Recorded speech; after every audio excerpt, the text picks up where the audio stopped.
Okay, Rose said, as she held out the fluffy little dog creature. Now, what to name you? You are pretty adorable, she said, as the small dog gave off a few more barks. But you're not exactly a normal dog, are you? Maybe I should name you something flowery. I mean, you did come from one. Or maybe a more traditional dog name would be more befitting. Yeah, I think I'll just go with a regular dog name. How about Fluff? Do you like that name? Rose said, staring up at the dog. It simply barked and panted a bit. Yeah, you like it, she said with a big smile on her face as she brought the dog to her, hugging it gently. Okay, Fluff, it's me and you. It was at that point that Rose heard a very distinctive sound that she recognized very well.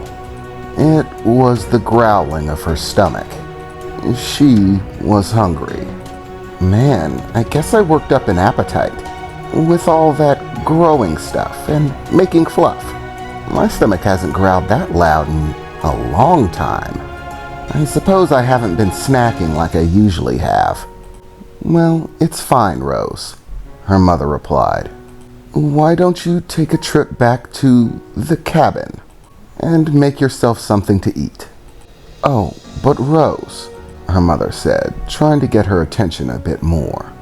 Remember, you're not taking your medicine anymore. So you'll need to create a plant that can make nectar and drink that in replacement for some of the other things you drink. You need the nutrition. Actually, that's a good question, Mom. Question? Her mother replied. Yeah, exactly why have you been giving me plant food if that nectar stuff works? I mean, if you survived on it back on your home world, why wouldn't you just use that? I mean, you definitely couldn't grow a house in the city without anybody noticing. But if you can create a smaller plant, then why couldn't you just keep it in a pot or something like that? Rose, please don't. It upsets your mother when you talk like that, she said, with a somewhat saddened face. Talk like what, Mom? Talking like putting plants in prisons is a good idea. In prisons? Rose replied. What are you talking about? That's all potted plants are, Rose. They're prisons for plants. No different than putting a dog in a cage. Little containers in which you put things that you want to stay put. To not flourish or grow or be what they naturally are. I disagree with it heavily. If you want to know why, it's for the same reason that many humans despise zoos. All a zoo is a bunch of animals that should be free, locked in cages. A potted plant or a garden in pots is no different to me. It's just a living thing put in a little cage so that it can't grow or flourish in nature. And I truly despise it. It's so cruel, not allowing their roots to spread, the leaves to furl. I would never do such a thing. Oh, okay, Rose replied. I think I get it. We are plants after all. So just like when regular people see an animal at the zoo and think, you shouldn't treat a living creature that way.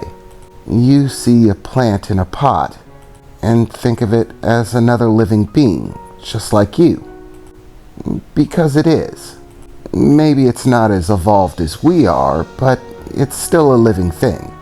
And it shouldn't be kept in a cage. Exactly, Rose, her mother replied, giving her a gentle hug. Okay, I don't want to keep you. So for the moment, I'll simply tell you how to create a plant that will produce nectar. The composite of nectar is actually a bit more complicated. It's simply the desire to create something tasty to drink. isn't what produces nectar. You have to focus specifically on nutrition and taste. Focus and imagine a liquid, one which is filled with bountiful nutrients and tastes sweet and delicious as nectar should. And by creating a plant with this intent in mind, the plant will burrow its roots in and absorb both water and nutrients from the earth, mixing them together in order to create the nectar, along with sugars that it produces from its growth. This will be all that is required to create a plant that can make nectar. You should be able to do so outside of the cabin. Mom, aren't you coming with me? I mean, what happens if I bloom and you're not there? Rose asked, looking over to her mother, still clutching the little puppy in her grasp. Don't worry about it, Rose, her mother replied. The bloom is an ongoing process. It's not going to happen the same day as the signs first emerge. Your bud is still developing. It takes time, Rose. So don't worry, you're not going to bloom on the way to the cabin, or whilst having something to eat. And I think I would prefer to spend some time in nature for once. It's been a great deal of time since I had surroundings like this, and I'd like to spend some time with it. But you are your father's daughter, so you need to eat. So, chop chop, get on. I don't want you dying of malnutrition, do I?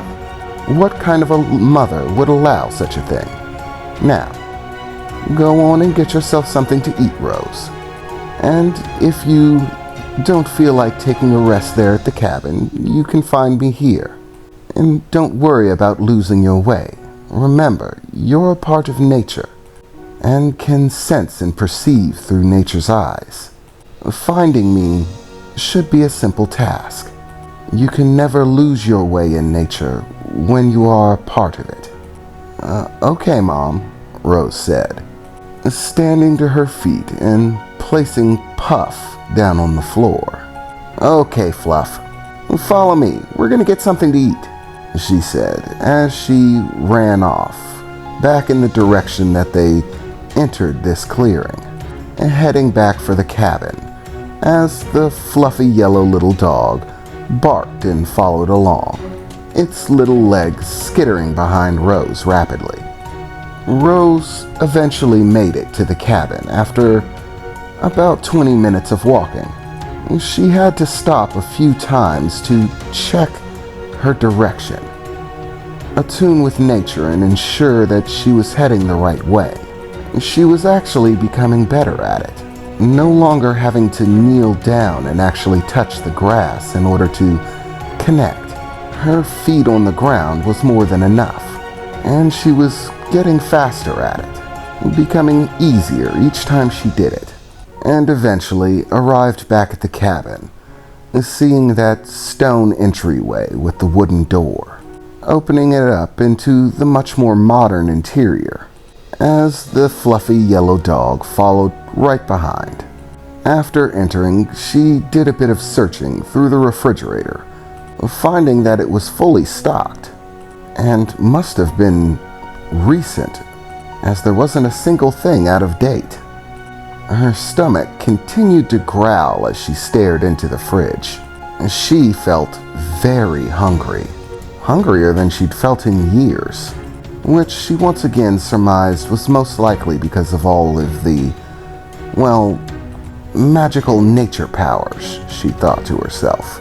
She just needs a refuel. And as luck would have it, this fridge was fully stocked with all of the meat that she needed. There was bacon and ham, eggs, milk, fruits and vegetables.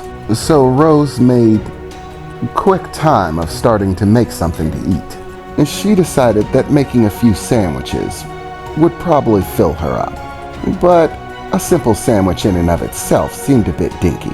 So Rose decided to throw some extra onto it, finding some bread and putting a pan on the stove. which was electric.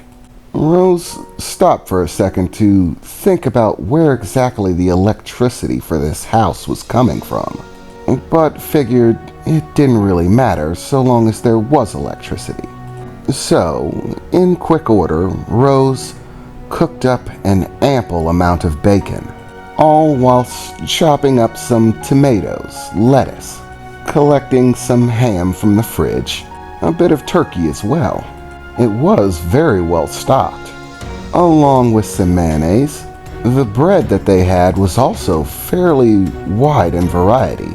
She had a great number of choices, so Rose decided to go all out. They had a large full-size loaf, the kind that you would make a super sub out of, nearly 2 foot long, which Rose didn't bother separating into segments. Rather, she simply cut the bread long ways all the way across to make one very large sub sandwich, on which she piled everything she could possibly want, slathering it in mayonnaise, then adding countless slices of cheese of multiple varieties, on which she piled plenty of vegetables, tomatoes, onions, lettuce, and then finally began adding the meats, ham and turkey, and fresh cooked bacon, and plenty of it. As she made the sub sandwich, the small dog around her feet barked up at her. Are you hungry, little guy?" she said, staring down at the small, cute little dog. It simply barked up at her, panting a bit. She grabbed a piece of bacon, kneeling down in front of the dog.